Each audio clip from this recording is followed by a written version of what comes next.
하나님의 크신 은혜와 우리 주 예수 그리스도의 평강이 오늘 2부 예배 가운데 예배드린 모든 성도들과 가정 위에 함께 하시기를 주님의 이름으로 축원합니다. 사람들은 세상을 살면서 약속을 많이 하고 삽니다. 사실 모든 것들이 다 약속이죠. 교통 법규도 약속입니다. 그래서 파란 불이면 직진이고 또 화살표 파란 불이면 좌회전 신호고 빨간 불이면 멈춰 서는 거죠.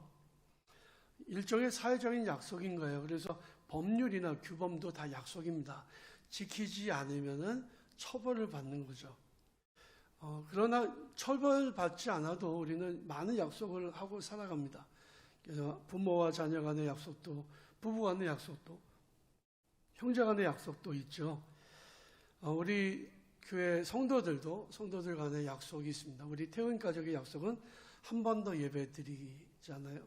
오늘 여러분들 약속을 잘 지키시는 편이신가요? 아니면 약속을 잘 지키지 못하는 편인가요? 약속을 한번 했다면 할 수 있는 한 최선을 다해서 지키는 게 중요합니다. 그렇죠? 약속은 지켜야 의미가 있는 거예요. 약속이 지켜지면 행복하지만 기쁘지만 지켜지지 못한 약속은 슬픈 것입니다. 6.25 전쟁 전에 북쪽 땅에 38선 이북에 살던 젊은이들이 인민군의 강제 징집을 피해서 또 공산 정권의 핍박을 피해서 이제 집을 떠났던 적이 있습니다.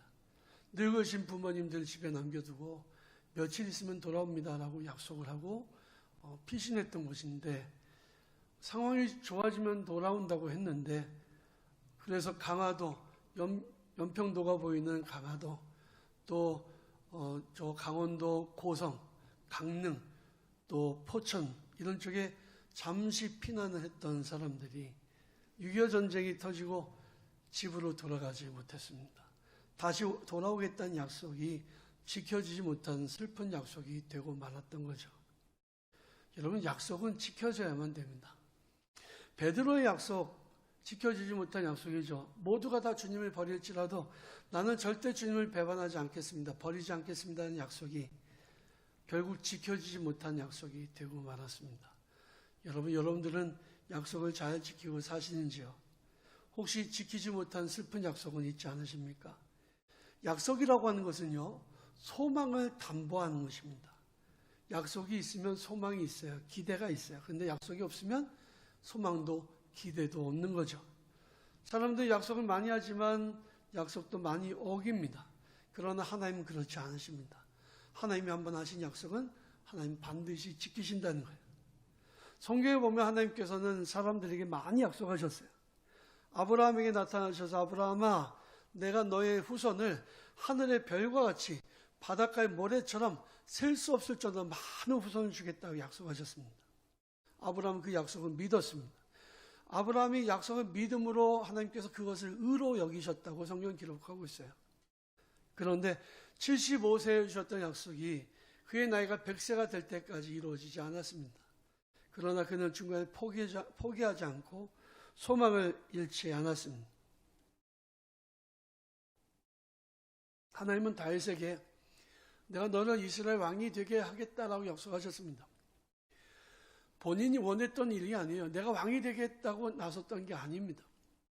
하나님께서 사무엘 선지자를 통해서 그 어린 다윗에게 왕으로 기름을 부어 세우셨습니다. 근데 기름을 받았다고 바로 왕이 될 수 없었어요. 왜냐하면 사울 왕이 있었기 때문이죠. 그는 오히려 그 일 때문에 사울 왕으로부터 끊임없는 견제와 공격을 받았습니다. 목숨이 위태로운 순간도 정말 많이 겪었습니다. 그러나 그는 중간에 포기하지 않았습니다. 왜냐하면 그는 하나님의 약속의 신실함을 믿었기 때문입니다. 사무엘상 15장에 보면 사무엘 선지자가 사울 왕에게 이렇게 말합니다. 여호와께서 오늘 이스라엘 나라를 왕에게서 떼어 왕보다 나은 왕의 이웃에게 주셨나이다. 이스라엘 지존자는 거짓이나 변개함이 없으니 그는 사람이 아니시므로 결코 변개하지 아니하십니다. 변개는 고치는 거예요. 바꾸고 고치는 거예요. 나 약속했었는데 이거 실수야. 나 실수했어. 나 아니야. 다시 고칠게. 이렇게 안 하신다는 거예요. 한번 약속하셨으면 약속하신 대로 반드시 이루어 주시는 분이시라는 거죠. 성경은요, 약속이라는 이름을 가지고 있습니다. 구약은 옛날에 하나님이 하셨던 약속, 옛 약속. 신약은 새로운 약속이에요. 예수님이 오셔서 하신 새로운 약속입니다. 그래서 New Testament, Old Testament라고 얘기하죠. 이 약속의 말씀은 이루어진 것도 있고 이루어질 것도 있습니다. 성경 말씀에는 수많은 하나님의 약속이 기록되어 있는데 오늘 본문 말씀을 중심으로 우리는 이 하나님의 약속을 함께 생각하고 은혜를 나누기 원합니다. 오늘 본문 말씀을 통해서 하나님이 우리에게 무엇을 약속하셨을까요? 첫 번째로는 새 일을 행하겠다고 약속하셨습니다. 보라 내가 새 일을 행하리니 라고 하나님 말씀하세요. 보라 내가 새 일을 행하리니. 내일 우리는 음력으로 새해를 다시 맞이합니다. 양력으로 새해를 맞이하듯이 또 음력으로 새해를 맞이하든지 새 일이 일어나지 않는다면 새해가 무슨 의미가 있을까요? 늘 똑같은 다람쥐가 쳇바퀴 돌듯 그냥 똑같이 그냥 일이 일어나고 그냥 그렇게 끝나면 우리 인생은 무엇을 우리가 과연 소망할 수 있을까요? 우리가 미래의 소망을 갖게 되는 것은 지금보다 나은 새로운 날에 대한 기대가 있기 때문입니다. 하나님은 우리의 장래에 소망이 있게 하시기를 원하신다고 성경은 말씀하고 있어요. 예레미야 31장에 보면 예레미야를 통해서 하나님께서 이렇게 말씀하십니다. 여호와께서 이와 같이 말씀하시느니라.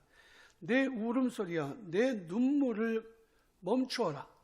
내 일에 삭슬 받을 것인지 그들이 그들의 대적의 땅에서 돌아오리라. 너희 장래에 소망이 있을 것이라. 너희 자녀가 자기들의 지경으로 돌아오리라. 여호와의 말씀이니라 했습니다. 내 울음과 내 눈물을 멈추어라 라고 말씀하고 있어요. 왜? 너희 장래에 소망이 있을 거다. 우리가 희망을 노래했고요. 지난해에는 올해는 회복의 바람을 일으키라는 주제로 표현을 가지고 한 해를 시작합니다. 여러분, 하나님께서는 이 말라빠진 마른 뼈만 있는 것 같은 이 땅을 생명의 땅으로 변화시켜 주실 거예요. 새해를 행하실 겁니다. 여러분 믿으시길 바랍니다. 기대를 가지고 소망을 가지고 나아가시길 바랍니다. 둘째로 하나님 구체적으로 어떤 새해를 행하신다고 말씀하시냐면 광야의 길을 사막의 강들을 내겠다고 약속하신 거예요. 여러분 본문 19절 말씀 보니까 보라 내가 새해를 행하리니 이제 나타날 것이라. 너희가 그것을 알지 못하겠느냐? 반드시 내가 광야의 길들 사막의 강을 내리니 라고 말씀하세요. 우리 인생길에 마치 광야와 같은 순간이 있습니다. 사막과 같은 순간이 있습니다. 광야란 비가 오지 않는 간조한 땅이에요. 물도 구하기 힘든 땅이에요. 그래서 사람들이 잘 살지도 않고 그곳으로 잘 지나가지도 않습니다.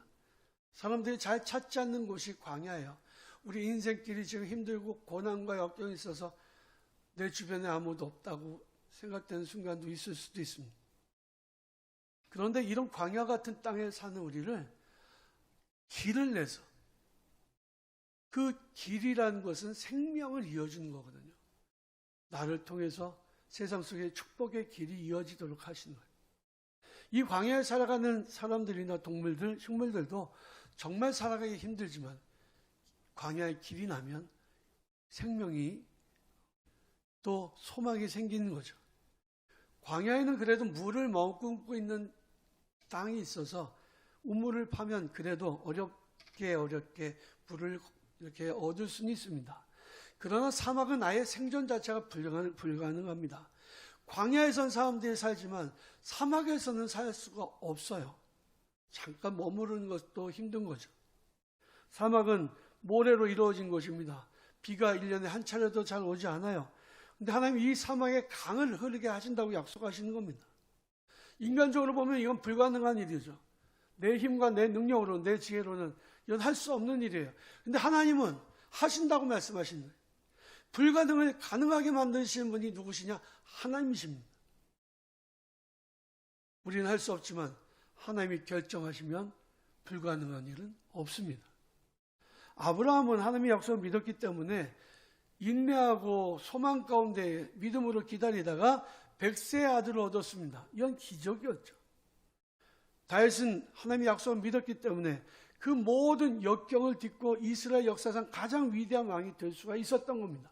누가 하신 거예요? 하나님이 하신 일이에요. 사랑하는 성도 여러분, 여러분들을 향한 하나님의 약속은 반드시 이루어짐을 믿으시기를 주님의 이름으로 축원합니다. 둘째로, 의심하지 마라. 두려워하지 마라. 하나님을 신뢰하라 라고 하는 것입니다. 하나님이 새해를 행하시겠다고 약속하시면 됩니다. 광야의 길을 내고 사막의 강을 흐르게 하겠다고 말씀하시면 그대로 됩니다. 그 하나님의 약속의 말씀을 듣고 그게 어떻게 가능해? 불가능해. 사막에 어떻게 강을 흐르게 해? 비가 오지도 않고 모래로 이루어진 그곳에 어떻게 강이 흘러? 라고 이야기하는 것은 믿음이 없는 거예요. 요한복음 11장에 보면 예수께서 죽은 나사로의 무덤에 가셨습니다. 나사로가 죽은 지 이미 나흘이나 지났어요. 무더운 날씨에 이미 썩는 냄새가 진동합니다. 사람들은요, 이제 장례를 서서히 마무리하려고 해요. 이미 나사로는 죽은 사람이에요. 기정사실인 거예요. 그런데 예수님께서 나사로의 무덤 앞에 가셔서 말씀하십니다. 무덤을 막고 있는 돌을 옮겨 놓아라. 사람들에게 말씀하세요. 마르다는 주님의 말씀을 듣고는 나사로가 죽어서 이미 썩는 냄새가 난다고 말씀을 드렸어요. 이미 불가능하다는 거예요. 살아날 수 없다는 거예요. 왜 그런 일을 하시냐는 거예요, 예수님께. 그때 예수님께서 이렇게 말씀하십니다. 내 말이 내가 믿으면 하나님의 영광을 보리라고 하지 않았느냐? 예수님의 말씀이 너가 믿으면 하나님의 영광을 보리라고 내가 말하지 않았어? 라고 말씀하신 거예요. 사람들이 예수님의 말씀대로 돌을 옮겨 놓았을 때에 예수께서는 하나님께 간절히 감사 기도를 올린 후에 나사로의 무덤을 향해서 외치십니다. 나사로야, 나오너라.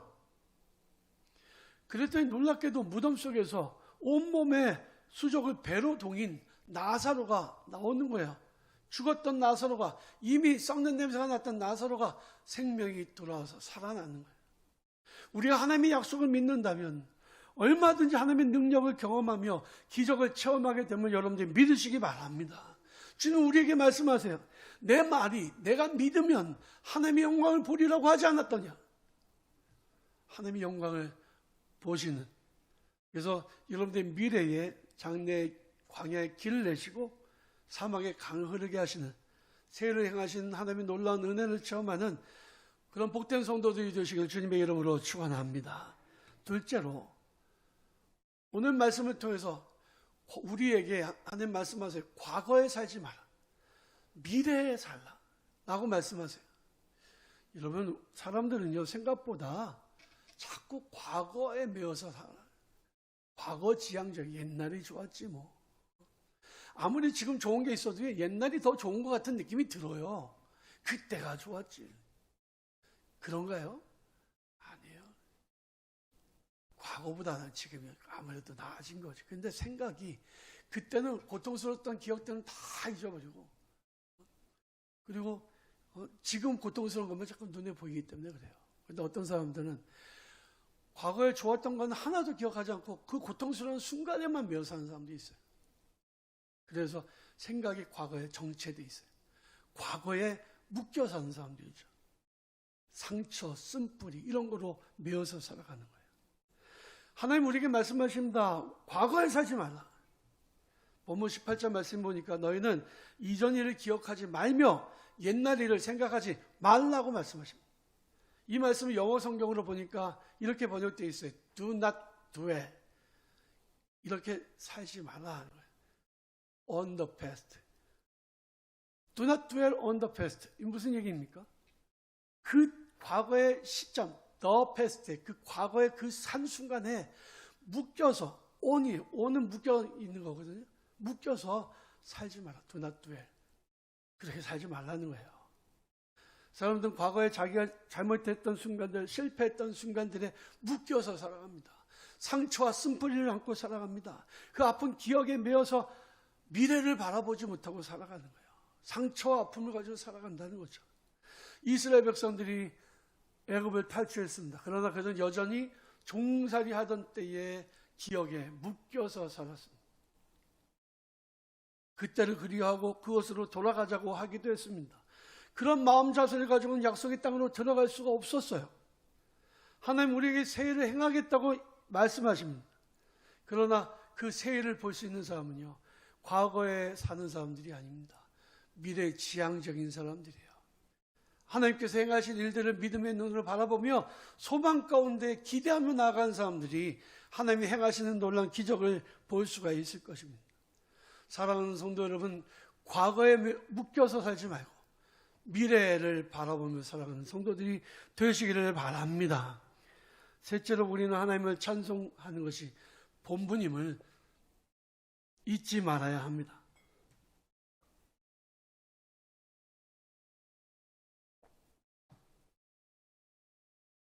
하나님 오늘 본 말씀에서 우리를 창조하신 목적이 무엇인지를 분명히 말씀하셨어요. 이 백성은 내가 나를 위하여 지었나니 곧 나의 찬송을 부르게 하려 함이라. 하나님이 우리의 미래에 광야의 길을 내시고 사막에 강을 흐르게 하시려는 이유가 무엇인지 아십니까? 우리를 통해서 세상 모든 사람들이 하나님의 은혜를 경험하게 하기 위한 거예요. 우리는 축복의 통로, 세상 사람들이 하나님의 그 은혜를 알게 하는 그런 그 복음의 전령자의 사명이 있습니다. 광야의 길을 사막에 강들을 내요. 강들을 흐르게 하여 내 백성들로 마시게 할 것이다. 광야에 있는 시람과 타조도 나를 존경하게 될 것이라고 하나님 말씀하고 있어요. 하나님은 우리를 통해서 광야와 사막 같은 이 세상에 살아가는 모든 사람들에게 은혜를 베푸시기를 원하신다는 거죠. 모든 하나님의 복이 나를 통해서 시작될 것이고 나를 통해서 하나님의 은혜가 흘러가게 될 겁니다. 세상에 있는 모든 사람들이 하나님의 은혜를 경험하게 될 것입니다. 우리 태은교회를 통해서 그런 은혜를 세상 사람들이 받게 될 것입니다. 아파트에 있는 그 아파트 그 주민대표 그분을 엘리베이터에서 만났는데 너무너무 때마다 좋은 선물 주셔서 감사하다고. 그거 쉬운 일 아닐 텐데요. 그러더라고요. 제가 그래서 한마디 더 날렸어요. 아파트 주민들이 태은교회 덕 좀 보셔야죠. 더 많이 덕을 보셔야죠. 이렇게 이야기했어요. 교회가 존재한다는 것은 그 지역 주민들에게 정말 행복의 조건이 되어야 되는 거예요. 여러분, 교회가 있기 때문에 아파트 값이 올라가야 된다. 제가 언젠가 말씀드렸잖아요. 우리 때문에 세상 사람들이 복을 받는 게 하나님이 계획하신 바라는 거죠. 광야의 시람과 타조는 안 믿는 사람들 의미예요. 시람과 타조 같은 사람들도 하나님을 존경하게 될 거다. 하나님을 섬기게 될 거다. 하나님이 우리에게 은혜를 베푸시고 우리에게 복을 내려주심으로 세상 사람들이 복을 나눠 받게 되고 마땅히 받으셔야 될 찬송을 온 땅 가운데서 하나님이 받으시게 될 거라는 거죠. 우리가 살아가고 있는 이 시대에는 하나님에 대해서 무관심한 사람도 많습니다. 하나님의 은혜를 잊어버리고 살아가는 사람들도 많습니다. 하나님 잊어버린 세대, 하나님의 은혜를 잊어버린 세대를 향해서 우리가 하나님의 사랑을 전해줘야 됩니다. 하나님의 이름을 찬양하고 그분의 이름을 세상 속에 높여드리는 것이야말로 우리가 세상에 존재하는 가장 커다란 이유예요. 우리가 죽을 때까지 우리가 감당해야 될 사명입니다. 사랑하는 성도 여러분, 여러분들 평생에 광야의 길을 내시고 사막에 강을 흐르게 하신 하나님의 은혜를 경험한 축복의 성도들이 되시길 바랍니다. 이제 음력으로 새해를 맞이하는데 새해를 행하신 하나님, 그 놀라운 하나님의 은혜와 복이 사랑하는 우리 태어난 성도들의 가정과 삶 속에 기업 위에 함께 하시길, 그래서 희망찬 새해가 되시길 주님의 이름으로 간절히 축원합니다.